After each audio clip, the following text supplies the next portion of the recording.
Magandang araw sa mga kasityo bangungot. Alam kong karamihan sa atin ay nasubukan ng mag-overtime upang matapos lang ang ating trabaho. Pero sa kaka-overtime mo ba, nagkaroon ka na ng nakakapangilabot na experience? Yung tipong akala mo, ikaw na lang mag-isa ang nagtatrabaho sa opisina, pero may iba ka pa palang kasama. Halina kayo at samahan niyo akong pakinggan ang 2 kwentong ipinadala tungkol sa mga nakakatakot na karanasan habang nag-o-overtime.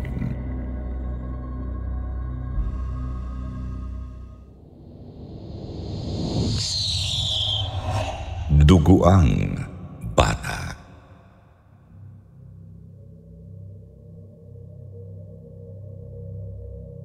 Magandang araw, Sir Jupiter, pati na rin po sa mga kagaya kong laging nakikinig sa inyong YouTube channels na Sityo Bangungot at Kwentong Takip Silim.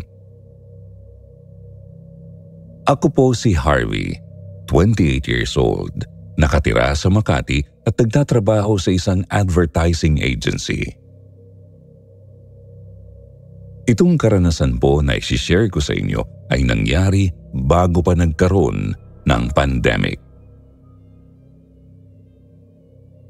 Taong 2020 po noon, kakalipat ko lang ng kumpanya. Nakahanap kasi ako ng mas malapit sa bahay namin at mas malaki rin ang offer nila. Kaya naman hindi na ako nagdalawang isip na lumipat. Gusto ko po kasing mas makatulong pa sa pamilya namin. Mula kasi nung namatay si Papa, para kaming napilayan financially. Ginagawa naman ni Mama ang lahat upang matugunan ang needs ng mga nakababata kong kapatid. Pero hindi talaga sapat ang sahod niya bilang isang public school teacher. May 3 kapatid pa akong nag-aaral noon at ang isa ay nasa college na. Kaya naman sabi ko kay Mama, ako na ang bahala sa pagkokolehiyo ng kapatid ko at tutulungan ko rin siya sa mga gastusin. Si Mama po kasi ang tipo ng tao na nahihiyang manghingi. Ayaw niyang makapirwisyo ng kahit na sino. Pero laking pasasalamat niya nung nag-volunteer akong tumulong. Hindi po big deal sa akin ang bagay na yun. Ewan ko ba, Sir Jupiter, mula nung nag-come out ako bilang gay sa parents ko, nagkaroon ako ng goal na mas patunayan sa kanila na may patutunguhan ang buhay ko. Buong puso po nila akong tinanggap ng walang halong panghuhusga. Kaya mula sa araw na yun, nangako po ako sa sarili ko na gagawin ko ang lahat para sa pamilya namin.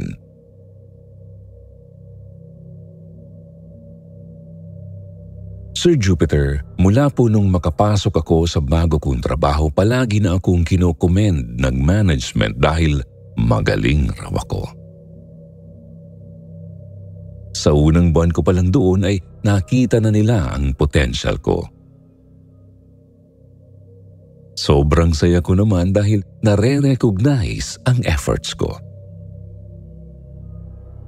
Ako kasi ang klase ng tao na ibinibigay ang lahat sa kahit anong bagay na ginagawa ko at gagawin ko. Ayoko ng half-baked na output. Gusto ko ako mismo ay satisfied sa gawa ko para matuwa din ang management sa akin. Ang hindi ko alam, nami-misinterpret na pala ako ng iba kong mga kasamahan.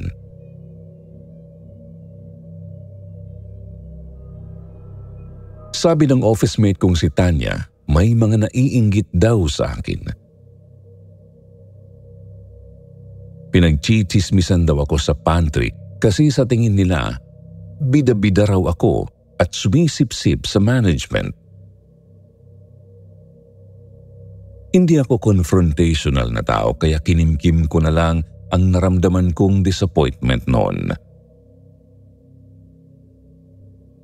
Pero pinaalala ko sa sarili ko na hindi ko dapat isipin ang sasabihin ng ibang tao. Hindi naman ako nagtatrabaho para sa kanila. Basta gagawin ko na lang kung ano ang dapat kong gawin. Patuloy ko lang gagalingan ang trabaho ko. Bahala sila kung anong gusto nilang sabihin. Sa paglipas po ng mga araw, patuloy akong nakakarinig ng mga kwento tungkol sa akin.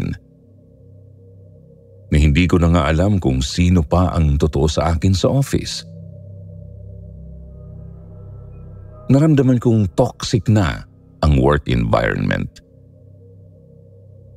Pero dahil mabait ang management at malaki ang sweldo, tiniis ko na lang. Nung narinig kong may sinasabi silang hindi naman daw talaga ako magaling, sip-sip lang, nainsulto po ako. Bigla akong nagkaroon ng goal to prove them wrong. Tinoble ko pa ang effort ko sa trabaho at mas lalo kong ginalingan. Gusto kong ipamukha sa kanila na magaling ako. At kung naiinggit sila, edi subukan nilang tapatan ang galing at work ethic ko.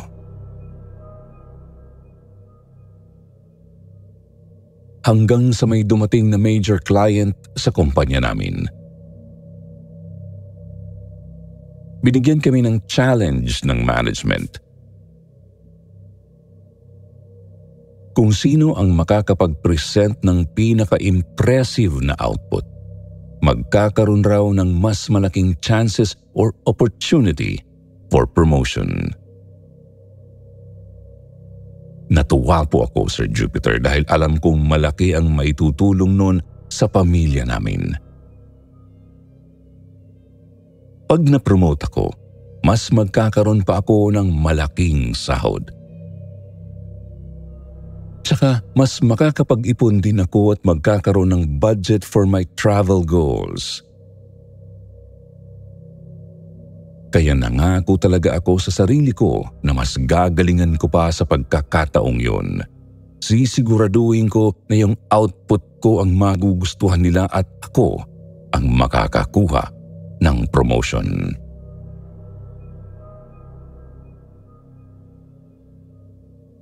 Napansin ni Tanya na subsub ako sa trabaho mula nung araw na yun.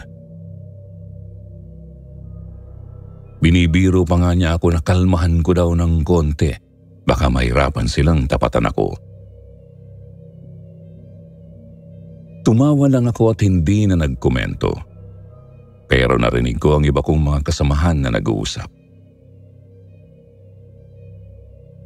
Plano raw sana nilang mag-overtime pero natatakot sila.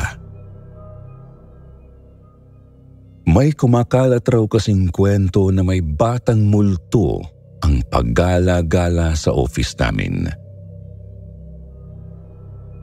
Nakita na raw ito ng security guard at ng janitor namin.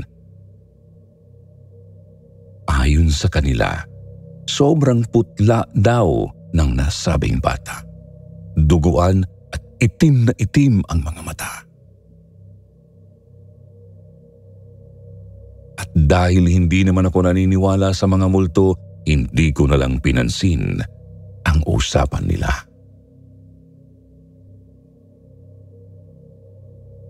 Sir Jupiter, mula pagkabata ay hindi ako nagkaroon ng kahit anong nakakatakot na karanasan. Hindi rin ako mahilig sa horror movies kasi para sa akin hindi siya nagme-make sense. Naniniwala ako sa science at hindi ko pinaniniwalaan ang mga bagay na hindi dumaan sa research o walang solid evidence. Kaya hindi po talaga nakukuha ang interest ko pag may nag-uusap ng tungkol sa mga nakakatakot na experiences. Hinayaan ko lang sila at nag-focus na lang sa trabaho ko. Pero sa pagdaan po ng mga oras, napansin ko na parang may tumatakbo sa office. Iginala ko ang paningin ko sa paligid. Lahat ay nakatutok sa monitor ng kanilang computer at wala akong nakitang kahit sinong tumatakbo. Kaya naisip ko na baka pagod lang ako kaya kung ano-ano ang napapansin ko.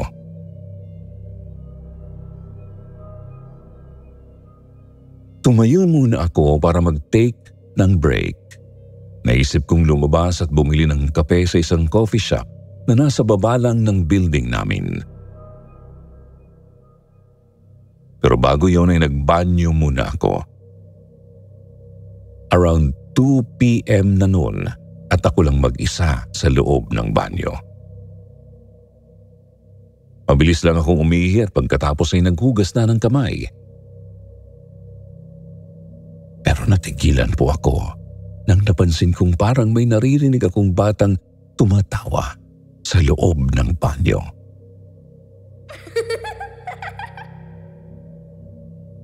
Sigurado po ako na wala akong kasama doon. At ang nakakapagtaka, paanong nagkaroon ng bata sa opisina namin? Boses po ng isang batang lalaki ang naririnig ko. Sobrang lakas ng kanyang tawa na parabang kinikiliti siya. Upang makasiguro, isa-isa kong chinek ang cubicle sa CR. Pero wala talaga akong nakitang kahit na sino. Pagkatapos kong i-check ang pinakadulong cubicle, saka naman biglang huminto ang tawa ng bata. Sir Jupiter, aminado akong naapektuhan na ako sa point na yun.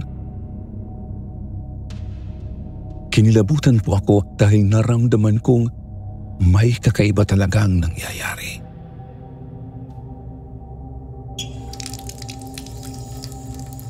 Lalong lumala ang takot ko nang biglang umandar ang gripo sa sink. Nanlaki ang mga mata ko sa gulat pero pinilit kong pakalmahin ang sarili ko. Mabilis kong pinatay ang gripo at kaagad na lumabas ng banyo. Kumakabog pa rin ang dibdib ko pero huminga ako ng malalim at kinumbinsi ang sarili ko na wala lang yun. Sa paglipas po ng mga araw ay lagi ko nang napapansin ang isang batang tumatawa at tumatakbo sa office. Hindi ko siya nakikita, pero nararamdaman ko po ang presence niya. Pero nung time na yun, in denial pa rin ako at pilit ko pa rin kinukonvince ang sarili ko na walang paranormal na nangyayari.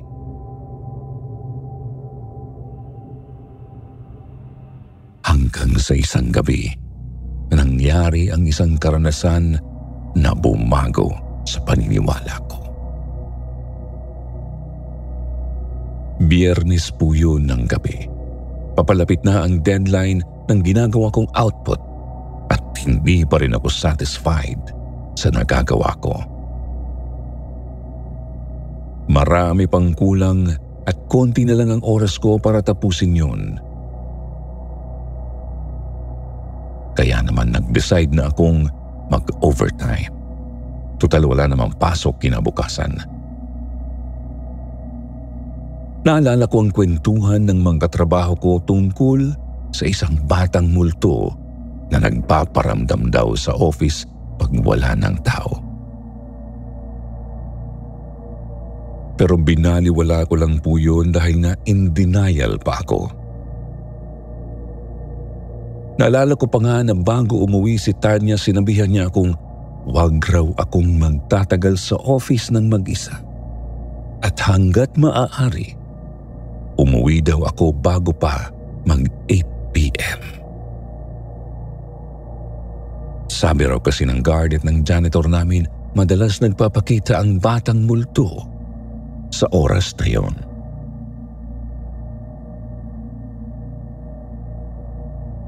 Ngumiti lang ako at nagpasalamat sa kanya. Pero gumawa ako ng mental note na uuwi ako bago mag-alas 8. Bandang alas 5 pa naman noon, kaya marami pa akong oras para magtrabaho. Kahit naman hindi ako naniniwala sa mga multo o kahit in denial ako noon, naisip kong makinig sa warning ni Tanya. Wala rin namang mawawala sa akin kung susunod ako sa sinabi niya. Isa pa after nung creepy experience ko sa banyo, parang na-trauma ako at ayoko nang maranasan pa yun ulit. Ang hindi ko alam, isang mas nakakatakot na karanasan pala ang nakaabang sa akin.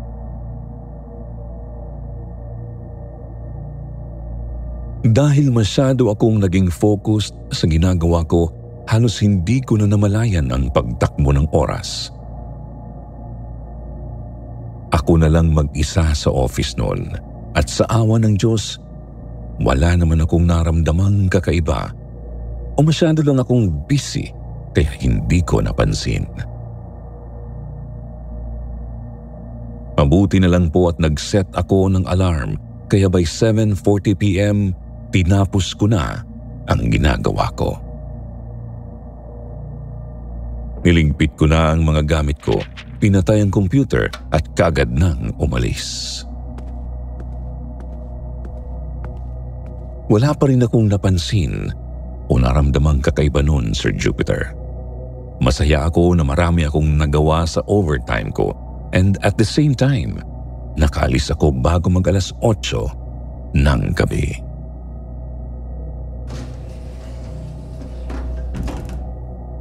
Nasa elevator na ako nang mapansin ko na naiwan ko pala sa desk ang cellphone ko. Siguro sa kakamadali ko kanina at sa kagustuhan kong makauwi bago mag-alas 8, hindi ko na namalayang naiwan ko pala yun. Pero dahil alam kong may oras pa naman ako, hindi na po ako nagdalawang isip na bumalik. Umakyat po ako ulit papuntang 8th floor kung saan naroon ang office namin. Tinanong pa ako ng guard kung bakit ako bumalik. Sabi ko may nakalimutan lang. Sabi niya bilisan ko raw. Ngumiti lang po ako at mabilis na pumasok at pumunta sa desk ko.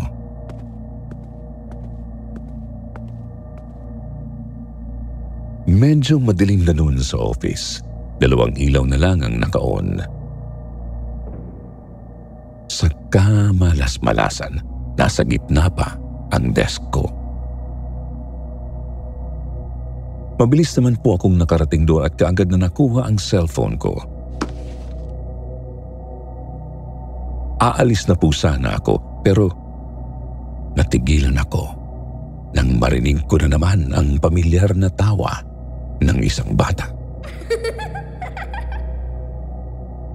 Sinundan po yun ng mga malalakas na yabag. Tumindig na naman ang mga balahibo ko, Sir Jupiter. Napamura ako sa isip ko nang ma-realize kong nangyayari na naman ang iniiwasan ko. Huminga ako ng malalim at sinubukang tanggalin ito sa isip ko. Binilisan ko ang kilos ko at kaagad na naglabas palabas ng office. Pero laking gulat ko po nang biglang humarang sa akin ang isang batang lalaki. Nakatalikod siya, kulay puti ang suot na shirt at maroon ang shirts. Nakatalikod lang siya, nagdidribble ng bola habang masayang tumatawa. Napaatras po ako sa takot dahil kahit nakatalikod siya sa akin, alam kong hindi pangkaraniwang tao ang nakikita ko.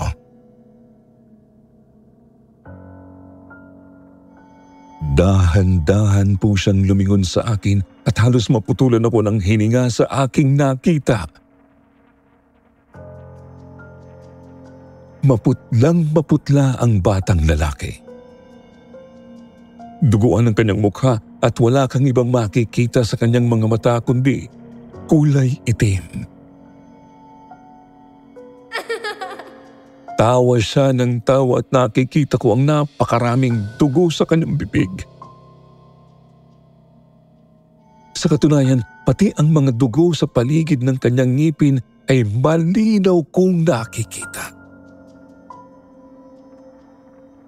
Napaiyak po ako sa takot habang siya naman ay parang tuwang-tuwa sa nakikita niyang reaksyon ko. Sumigaw ako ng sobrang lakas nang mapansin kong naglalakad siya palapit sa akin habang ako naman ay patuloy na umaatras. Gusto ko sanang tumakbo pero nanginginig ang buong katawan ko at halos hindi na nga ako makagalaw noon.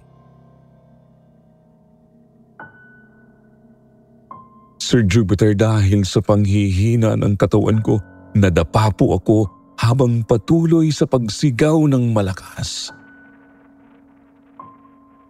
Iyak pa rin ako ng iyak sa sobrang takot hanggang sa napansin kong biglang nagliwanag ang paligid. Dumating ang security guard at sinaklolohan ako. Iginala ko ang paningin sa paligid at hindi ko na po nakita ang batang multo. Tinanong ako ng guard kung ano raw ang nangyari sa akin at sa nanginginig na boses ay ikinuwento ko sa kanya ang naranasan ko. Sinamahan niya ako palabas, pinainom ng tubig at hinintay akong kumalma. Laking pasasalamat ko kay Kuya Guard dahil kung hindi siya dumating, hindi ko po alam kung anong gagawin ko noon. Mula po noon ay hindi na ako nagpapagabi sa office. Umuuwi na ako sa tamang oras dahil ayoko nang maranasan ulit yun. Nabago rin ang pananaw ko tungkol sa mga paranormal na bagay. Meron pala talagang mga bagay sa mundo na mahirap ipaliwanag. Pero totoo sila. Nag-i-exist rin sila, kagaya nating mga buhay. Pagkalipas po ng isang buwan ay nagkaroon ng pandemic at nagkaroon na kami ng work from home setup. Sa totoo lang po, Sir Jupiter, bagaman stressed ako noon dahil sa pandemic, nagpasalamat ako dahil hindi ko na kailangang pumasok sa office. Lagi ko kasing naaalala ang nakakatakot na karanasan ko doon.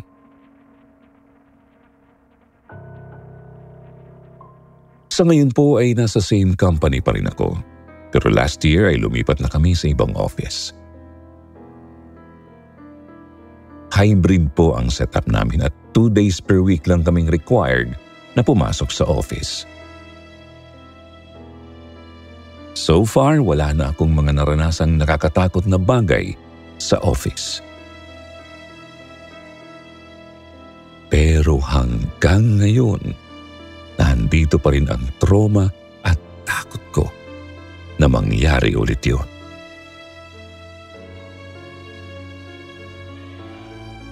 Sana po ay nagustuhan niyo ang kwento ko. Salamat po sa opportunity na to na ma-share ko ang aking karanasan. Maraming salamat din po sa lahat ng nakikinig. God bless sa ating lahat.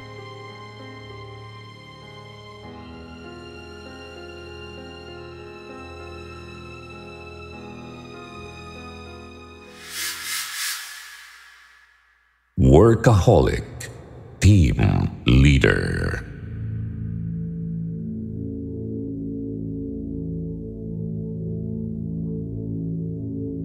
Isang mapagpalang araw po, Sir Jupiter, at sa mga listeners ng Sityo Bangungot.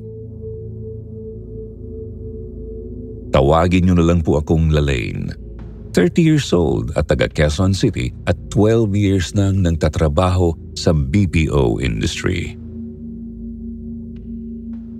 Ang kwentong ibabahagi ko po sa inyo ay nagpapagulo pa rin sa isip ko hanggang ngayon.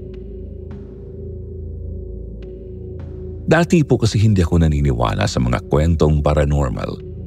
Hindi siya nagme-make sense para sa akin. Pero dahil sa pinagdadaanan ko ngayon, na-realize kong totoo pala talagang may mga bagay sa mundo natin na hindi natin maipaliwanag. Sana po ay mabigyan niyo ako ng advice.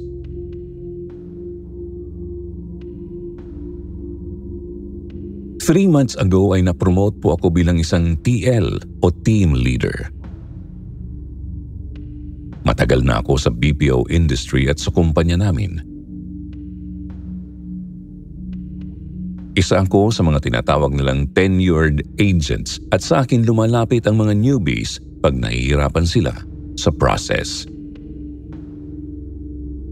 Hindi naman po sa pagmamalaki pero masasabi ko pong na-master ko na ang trabaho ko at ika nga nila pwede ko nang gawin nang nakapikit. Pero hindi ito big deal para sa akin dahil sa tagal ko na sa trabaho ko, dapat lang na na-master ko na ito.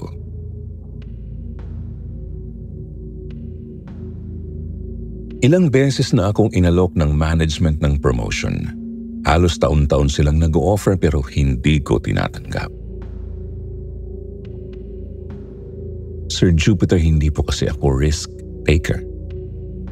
Ako ang klase ng tao na nagsistay lang sa comfort zone niya. Ewan ko, takot lang po siguro akong sumugal sa mga bagay na walang kasiguraduhan. Saka kontento na rin po ako sa trabaho ko. Pero nung namatay ang TL namin na si TL Marlon, ako ang napili ng management na ipalit sa kanya.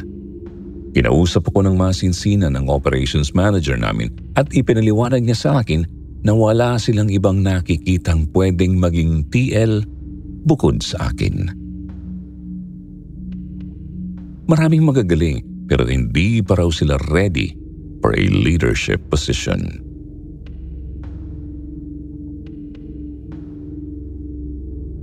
Pinag-isipan ko yun ng ilang araw. Pinagdasal ko pa nga dahil gusto kong masigurong tama ang magiging desisyon ko. Hanggang sa tinanggap ko na ang offer.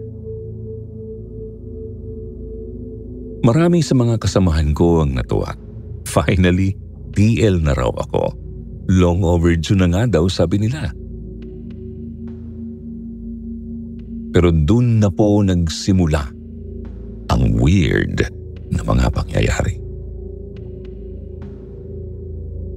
Literal kasi na pinalitan ko ang kamamatay lang na si TL Marlon. Pati station niya, ako ang pumalit. Sa katunayan, yung computer niya rin mismo ang ginagamit ko. Hindi man ako likas na matatakutin pero weird pa rin po yung pakiramdam nung unang beses akong umupo doon. Lalo pat hindi naman lingid sa kaalaman naming lahat na sa mismong desk na yun inatake si TL Marlon.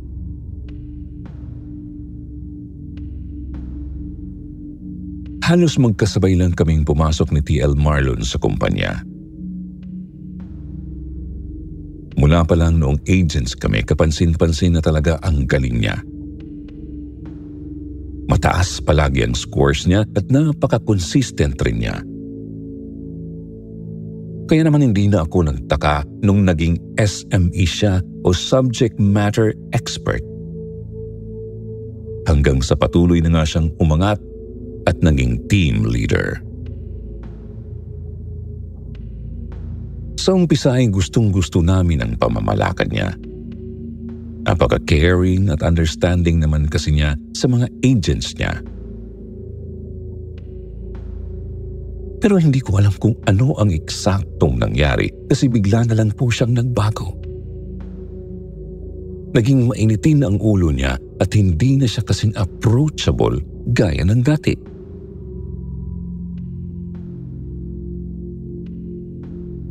Marami ang nagre-reklamo dahil sa unprofessional na approach niya pag may coaching sessions.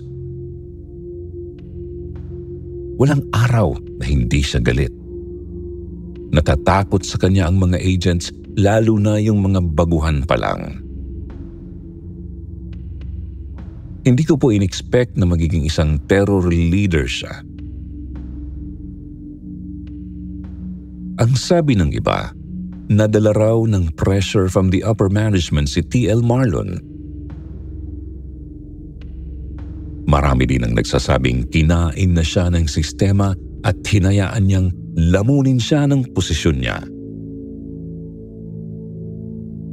Kapansin-pansin kasi ang pagiging workaholic niya. Masyado siyang tutok sa trabaho at parang normal na sa kanya ang mag-overtime. Ilang beses pa nga siyang nagtatrabaho sa day off niya kahit hindi naman talaga kailangan. Dahil may pinagsamahan naman kami kahit papano, minsan ko po siyang kinausap nung napansin kong pumasok siya kahit masama ang pakiramdam niya. Ang sabi niya sa akin, kaya daw niya at alam niya kung ano ang ginagawa niya. Hindi na lang ako nag-insist pa dahil ayokong isipin niya na pinapakialaman ko siya. Pero Sir Jupiter, alam ko po noon na hindi maganda ang kondisyon niya. Hanggang sa isang gabi, bigla na lang po siyang nag-collapse sa mismong station niya. Napasigaw ang mga agents na nakakita at kaagad namang dumating ang mga guard para tumulong. Kaagad din silang tumawag ng ambulansya, pero too late na pala. Kinabukasan, sinalubong kami ng isang masamang balita na dead on arrival raw pala si T.L. Marlon nang dalhin ito sa ospital.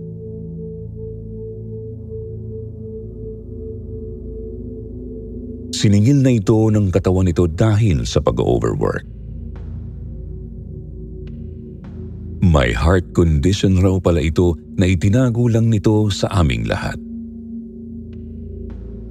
At dahil sa sobrang pagtatrabaho, stress at kulang pa sa tulog, tuluyan ng bumigay ang puso nito. Pero hindi ko inasahan na ang pagkamatay pala ni T.L. Marlon ang babago sa buhay ko.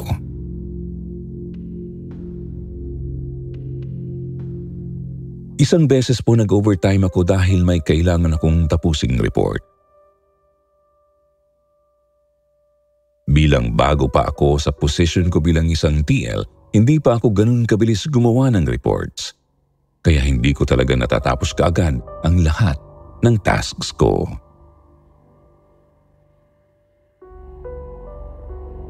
Nakauwi na ang mga agents noon at mag-isa na lang ako sa area namin. Natapos ko naman ang reports ko pero hinila na talaga ako ng antok. Hanggang sa tuluyan na nga akong nakatulog sa station ko. Pero hindi ko inasahan ang napanaginipan ko noon. Nakita ko si T.L. Marlon na nagtatype sa station niya.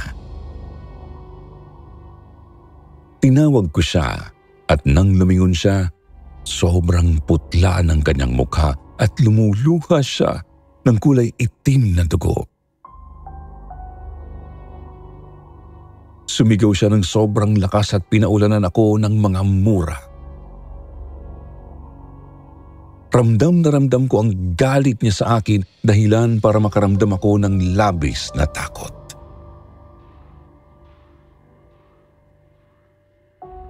Mabuti na lang po at nagising ako. Pero kinilabutan naman ako sa tumambad sa akin. Nakita ko sa monitor ng PC ang mga old reports na gawa ni T.L. Marlon. Hindi ko alam kung saan yun nanggaling at kung paano yun lumabas sa PC ko. Pati ang soft copies ng mga awards and certificates niya ay naroon. Sa sobrang takot ko po ay mabilis kong pinatay ang computer at nagkukumahog akong lumabas ng office. Pero habang tumatakbo po ako palabas ay tila may naririnig akong boses na sumisigaw at pinapaalis ako. Kaya naman po napalingon ako sa aking likuran hanggang sa dumako ang paningin ko sa iniwan kong station. At doon ko nakita ang kaluluwa ni Marlon. Nakaharap siya sa computer, sumisigaw at umiiyak. Sa sobrang takot ko po ay kumaripas na ako ng takbo.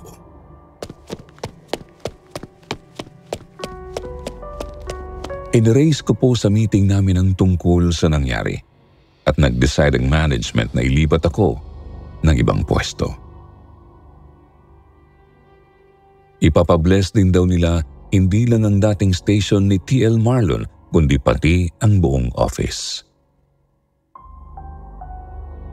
Pero sa kabila nun, nararamdaman ko pa rin ang presence ni T.L. Marlon araw-araw. Parang laging may nakamasid sa bawat kilos ko. Lagi ko siyang napapanaginipan kung saan galit na galit siya sa akin. Lagi niyang sinasabi na inagaw ko raw ang posisyon niya at hindi raw talaga ako karapat-dapat.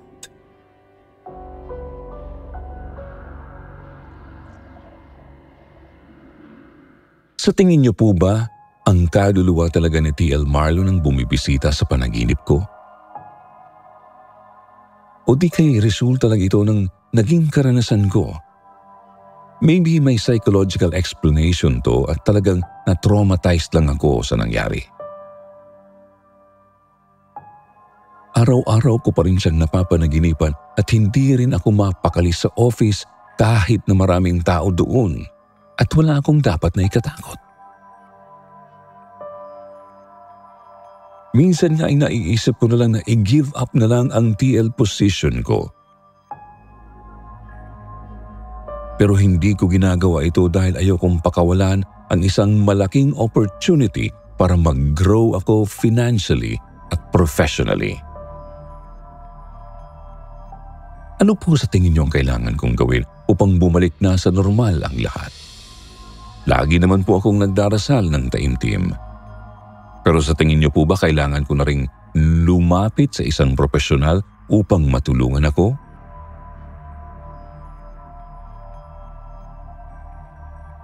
Maraming salamat po sa pakikinig niyo sa aking kwento. Babasahin ko po ang inyong mga suggestions. God bless sa ating lahat.